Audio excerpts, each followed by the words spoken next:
भारतातली सर्वात मोठी कावड यात्रा कुठून निघते माहिती आहे का?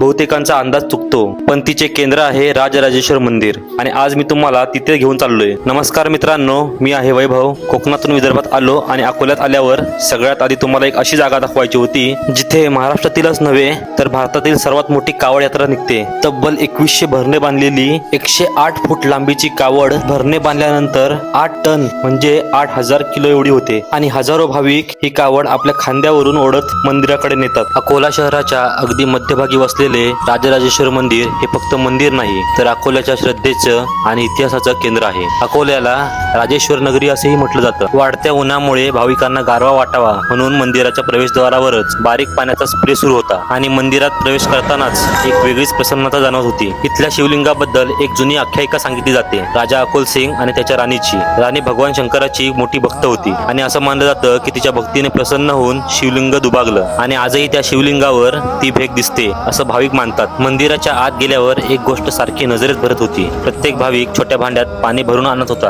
आणि ते महादेवांना अर्पण करत होता. कोणी शांतपणे डोळे मिटून उभं होतं तर कोणी नंदीच्या कानात मनातल्या इच्छा सांगत होता. हे बघताना एक गोष्ट जाणवली. प्रत्येकाच्या मनात काही ना काही मागणं होतं आणि तेव्हा जाणवलं मंदिरात फक्त लोक येत नाहीत, सोबत त्यांच्या आशा, प्रार्थना आणि विश्वासही येतो. असं म्हणतात नंदीच्या कानात सांगितलेली गोष्ट थेट महादेवांपर्यंत पोहोचते. म्हणून इथे प्रत्येक जण आपल्या मनातलं काहीतरी हळूच नंदीच्या कानात सांगत होता. महादेवांना अर्पण केलं जाणारं पाणी हे फक्त पाणी नसतं, त्यात कुणाची प्रार्थना असते, कुणाची कृतज्ञता तर कुणाच्या मनातलं ओझं. मित्रांनो, अकोल्याला कधी आलात तर या मंदिरात यायला विसरू नका आणि अशाच नवीन नवीन व्हिडिओ पाहण्यासाठी आपल्या चॅनलला आताच फॉलो करून ठेवा.